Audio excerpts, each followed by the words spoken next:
Hello, my friends. Good afternoon. Wow, it seems like it's been forever since I have sat here at a 2 o'clock appointment to chat with you and to talk with you about what's happening in your life. Come on in, have a seat.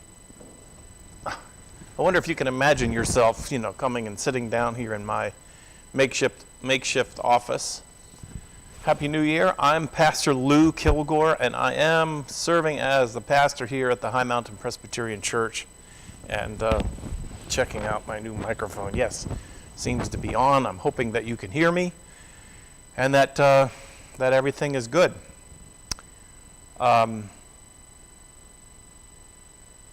So, what's happening? How are you? What's taking place in your lives these days? I'm going to be looking at my phone. If something's wrong with the broadcast, just please text me, and that way I can make the adjustment. Otherwise, I'm going to assume that you can hear me. Oh my, what a holiday week. What a season of holidays in pandemic experience. I wonder how you're doing. I wonder how you managed. I've sort of get a window into what people are doing through some of my media connections through Facebook and through YouTube. It seemed to me that some families were able to be together with their more immediate, sort of closer circle of families. We did not. We were trying very hard to be extra careful. As you know, I do go down to the preschool and feel a responsibility there to help create a firewall so that I am not either transmission out or transmission in. So my family of children cooperated, and as much as we longed to be together and to do the things that we normally do, we didn't. We just didn't. We opened presents through the internet and watched. We had shipped presents to each other, and we didn't spend a lot of time together because I think, in some ways it was great to see each other and we laughed a lot, but it's hard. It's hard. You want to be with them. You want to be able to hug them and have that moment where you can say, another year has gone by, and I'm glad we're still here. This was quite a year for me. At this time last year, my mom was in advanced stages of her Alzheimer's, a version of dementia. She had been taken to a rehab center out of the hospital with a very severe bladder infection, and we knew that the rehab center that we picked was going to probably become a permanent long-term care facility for her. It was a difficult January, really difficult. Visiting her was wonderful, but she was not happy. And it wasn't really about the center. She wasn't happy at home either. She had lost her sense of bearings in life, and so we were making adjustments and doing well at it. I was traveling regularly to see my mom, and I enjoyed those visits. Troubling in some departments as they were, I enjoyed seeing my mother. And I knew the day would come where I would not be able to see her. And it's here in March, then, as the COVID advanced into Pennsylvania, and it hit the nursing homes hardest, fastest. My mom was one of the first to go. And then we didn't have the funeral. I know many of you are aware of this, the brokenness of this, of not being able to process our grief, not being able to lift up the word about that person. If you were part of the gathering for faith yesterday here at 10:30, you know that my theme was, what is your word? What will the word of your life be? What do you want your word to the world, your word for who you are to be for 2021? My mom My mom's word was complex. My mother was a mother of 7 children that she gave birth to, and she was a foster care mother for 2 other children for periods of time. She was an educated woman. She had a degree from Temple University in dental hygiene, and she worked early on and then left working and then came back to raise her children, and then went back to work. She studied again later in life. She passed the New Jersey State dental hygiene licensing exam, which she studied for at night. I can still remember her sitting in her room, poring over the books, studying and studying and studying, and she passed the exam. I was very proud of her. She had a license in Pennsylvania, but she wanted to work closer at home. And she continued to work as a dental hygienist. Then when my dad retired and they relocated, she hooked up with another dentist office in Pennsylvania. She loved working. She did. And initially, my mother, I think, struggled a lot with the changing role of women. She was not a woman who just settled into whatever the traditional role was. She was always forging her own path, and she wasn't always happy. She spent a significant amount of her life in the middle years, especially feeling exhausted and overwhelmed and under-rewarded, I think, and under-acknowledged. Not necessarily happy, but towards the third of her life, she was happy.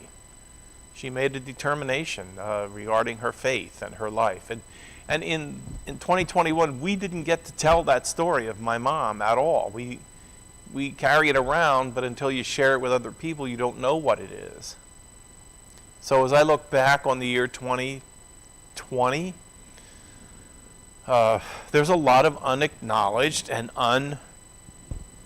unrevealed grief. We don't get together, so I don't know the stories of your life. You don't actually come into this office and sit and tell me all that's happening in your life. So as a pastor, I'm usually, believe it or not, I'm usually very connected to what's happening in a large group of people in their lives. Sharing is just second nature to the role of the pastor. Sometimes I ask because I'm curious or because I want to be a good pastor, and sometimes you just share when we're together, when we're standing at the coffee time or the snack time following a gathering at church, or when we run into each other at the food pantry where we're working, or we go on a mission trip. I get to learn. I'm curious, and I get to learn so much about your life, about what's going on in your life. And without a special effort on your part now, I don't know. And that's a change. That's a big, big change for me. In some ways, this chat, I think weirdly, has helped to fill that gap somewhat. Because, some of you write to me, some of you send emails to me, and some of you that we never communicated because I didn't often see you, but because of the electronic, online, virtual part, you've been present for almost all of the gatherings on Sundays, and I talk to you every day. I talk to you every day. I did take a week off. I know you know that. It was a good week for me. It was a good cleansing work on I have a workshop in my basement. I've spent a lot of time building with my hands. Some pastors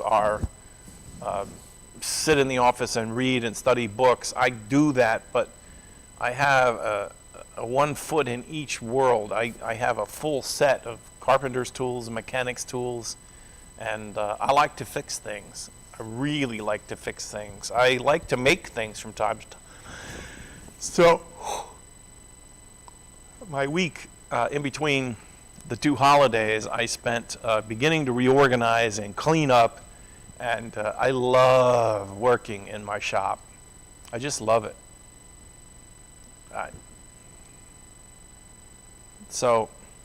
And some of you know, on top of everything else, on December 10th, I lost my dog, our family dog, 13-year partner in life. Some of you will remember that there was a period of time, maybe you didn't know this, but I made this huge commitment to health and exercise. There was a lower period of time of activity, and I seemed to have more time on my hands than I knew what to do with. So I began walking. And Laura and I were not living together yet. You know, we had that weird period of time where we were married, but living in 2 separate houses. And so I began to walk.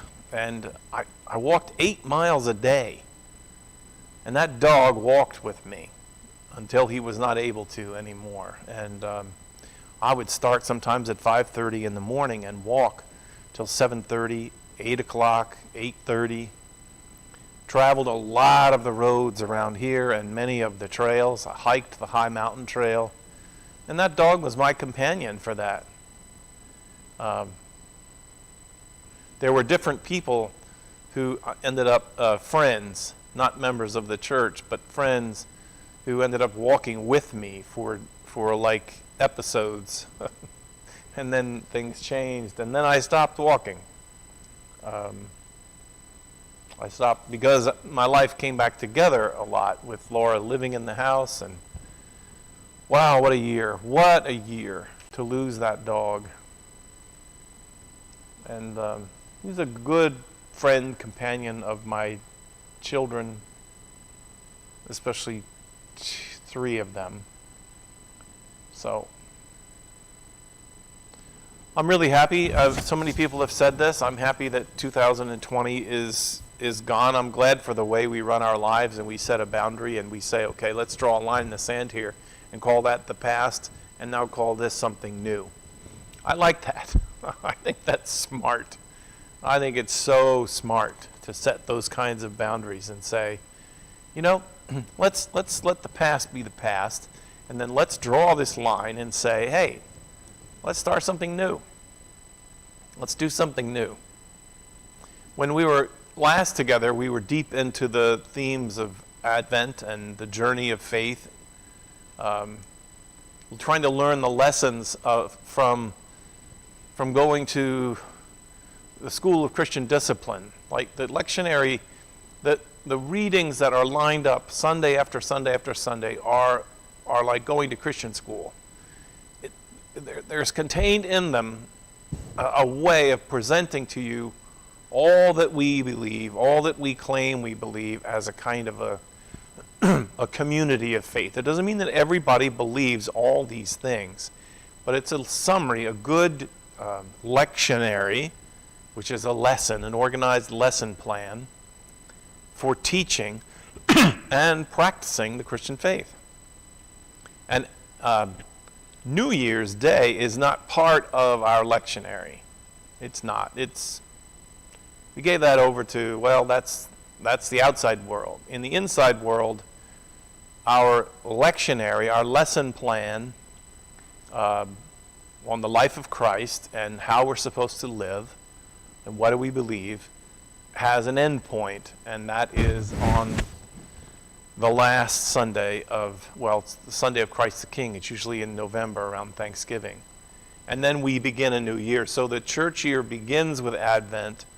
It begins with that journey of seeking and all the things, all the themes that we talked about in what's lived out in the metaphor of Mary and Joseph's life, of their journey to Bethlehem, the birth of Jesus, and then also the journey in the wilderness of the children who were freed from slavery and walked with God, and the wilderness experience. Now, we've come past the birth of Christ. This past Sunday, we had the dedication. Mary and Joseph brought Jesus to the temple and dedicated him after 8 days to show that he was completely Jewish. And then this past week we read John's theological summary of the grand themes. In the beginning was the Word, and this idea that somehow the individual identity of Jesus, the baby, the young boy, the adult man, never fully contained all that who he was and what he came to mean. Even before his crucifixion and resurrection, there was always more. And it always seemed like somehow he was a human of all ages. He was a human of all worlds, a human of all humans. And fully human, but somehow living in him and living through him, there was a sense that we were all living through him. Anyway, that's John, that's the language of John. And now, this week, we begin the life of Jesus. The middle part of Jesus is actually very short. They don't tell you much about his life. We move very quickly to him at an older stage in his life, and to his baptism, to the beginning of the season that we call Epiphany. Epiphany gives witness to the star. Again, the light shining in the darkness. We human beings need to continue to make discoveries about what we believe. We continue to need to be exploring and discovering the structure of life, the importance of relationships, the ins and outs, the knowing of another person, knowing of ourselves, Sorry, I tapped the microphone. So Epiphany is about learning.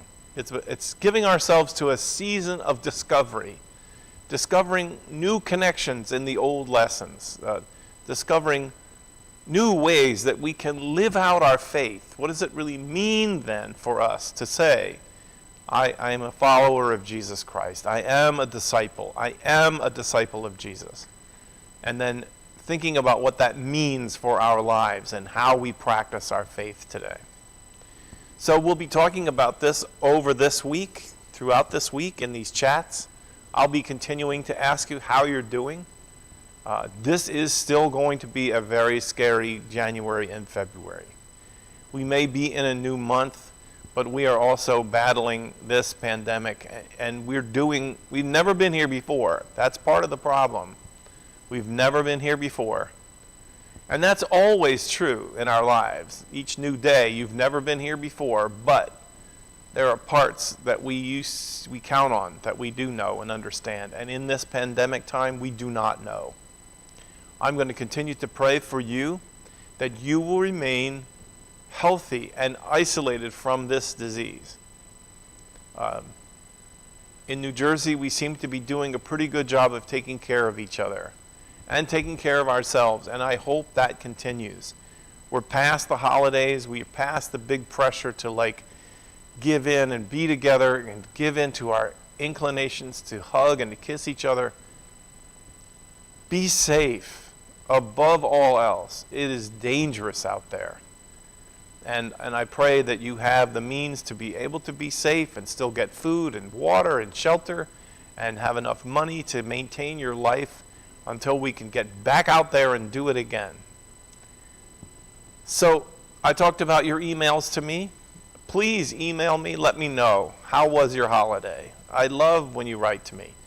RevLouie, REVLOUIE at AOL.com. When you write to me, I'll write back. We can pick up a conversation. There are several of you that I am having a running conversation with, and I really like that experience. It's like you get to come to the pastor's office, but you don't have to make the appointment.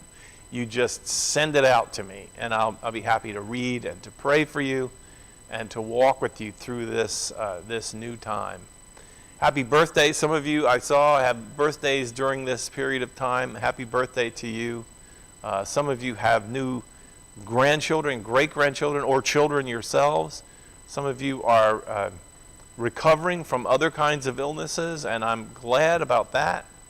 Some of you are just so full of your appreciation for this time to be able to talk and connect.